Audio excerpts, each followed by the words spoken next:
নমস্কাৰ এই মুহূৰ্তত লৈ আহিছো এটা গুৰুত্বপূৰ্ণ খবৰ বাংলাদেশত পঠোৱা মহিলাক এইবাৰ উভতাই আনিবলৈ বাধ্য হল অসম আৰক্ষীয়ে বাংলাদেশত প্ৰথমে পঠোৱা হৈছিল তাৰ পিছতে সেই মহিলাগৰাকীক পুনৰ অসমলৈ উভতাই আনিবলৈ বাধ্য হৈছে আৰক্ষী প্ৰশাসন সবিশেষ তথ্য লৈ আহিছো এই মুহূৰ্তত প্ৰথমে এগৰাকী শিক্ষক আৰু ইয়াৰ পাছতে এগৰাকী মহিলাক এতিয়া বিদেশীৰ সন্দেহত মহিলাগৰাকীক পঠোৱা হৈছিল বাংলাদেশলৈ আৰু সেই মহিলাগৰাকীক এতিয়া উভতাই অনা হৈছে অসমলৈ প্ৰথমে ডিটেনশন কেম্পলৈ পঠোৱা হৈছিল ৰহিমা খাতুন নামৰ মহিলাগৰাকীক আৰু ইয়াৰ পাছতে বিএছএফে ভাৰত বাংলা সীমান্তলৈ লৈ গৈছিল গোলাঘাটৰ ৰহিমা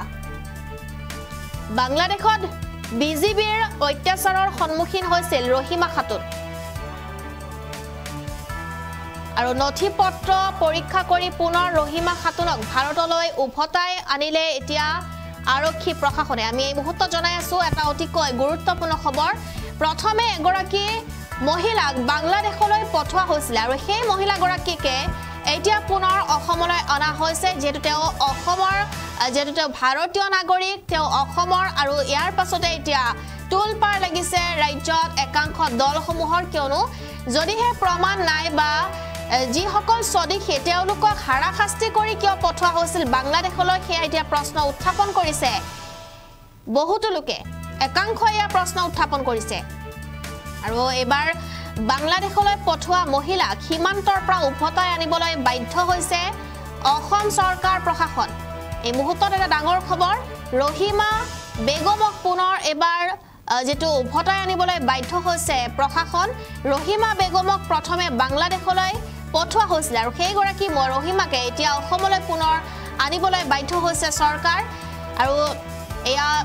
প্ৰথমটো খবৰ নহয় ইয়াৰ পূৰ্বে আমি জনাইছিলো এজন শিক্ষকক যেটো এজন শিক্ষকক বাংলাদেশী সজাই তেওঁক লৈ যোৱা হৈছিল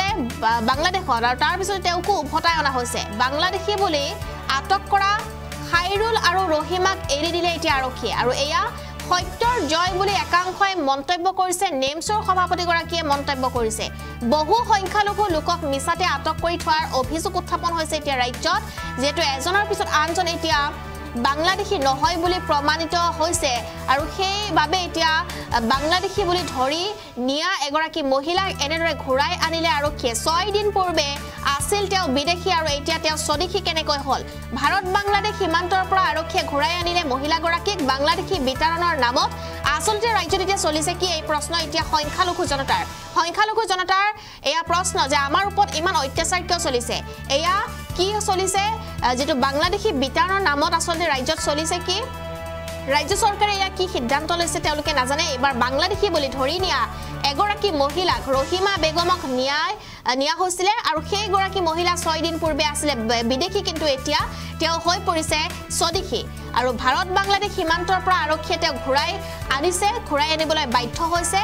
আৰু ইয়াৰ পিছতে এতিয়া টুলপাৰ লাগিছে ৰাজ্যত মহিলাগৰাকীৰ নাম হৈছে ৰহিমা বেগম আমি দৃশ্য দেখুৱাইছো ৰহিমা বেগমক লগ পাইতে তেওঁৰ জিয়ৰীয়ে কান্দোনাত ভাগি পৰিছে ঘৰ গোলাঘাট জিলাৰ সৰু পথাৰত বুলি জানিব পৰা গৈছে ৰহিমা বেগমৰ ঘৰ হৈছে গোলাঘাট জিলাৰ সৰু পথাৰত আৰু আৰক্ষীয়ে ঘূৰাই আনি মহিলাগৰাকীক স্বদেশী বুলি সমজাই দিছে পৰিয়ালক মন্তব্য আছে সেই আগবঢ়াবলৈ চেষ্টা কৰি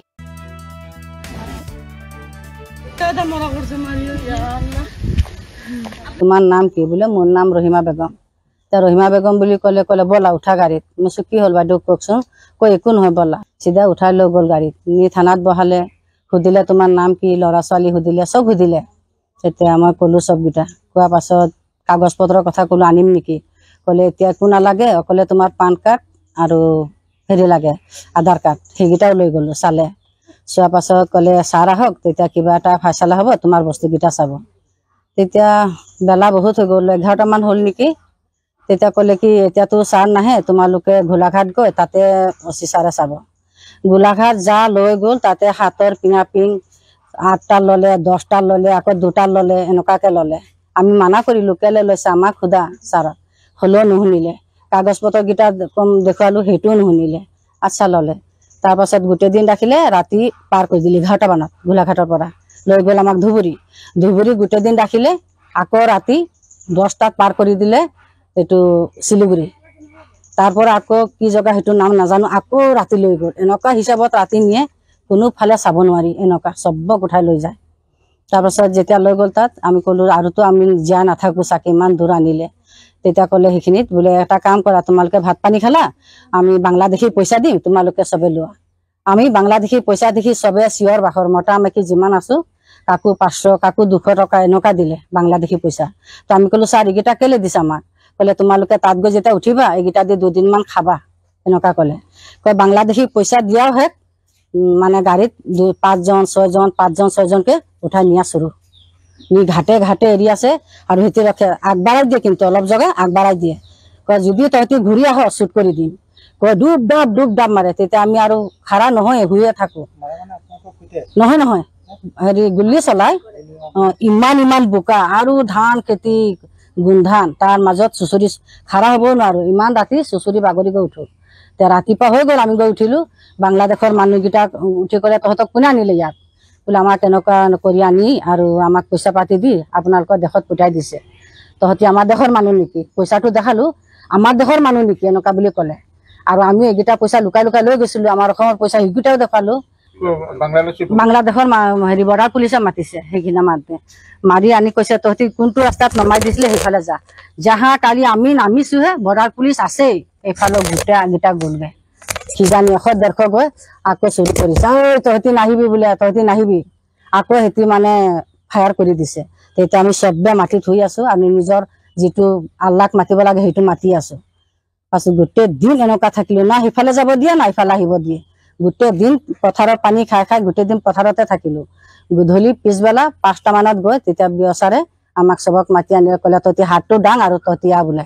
গাড়ী লৈ গৈ। তেতিয়া মানে এক পাটিকে চব পাৰ কৰি আনি য'ত আমাক পঠাইছিলে, য'ত ৰুমৰ পৰা সেইটো ৰুমত আনি তেতিয়া সিহঁতৰ বাংলাদেশী পইচাটো ৰাখিলে আৰু আমাক আনি এইটো ফেৰীত দি আহিলে, এইটো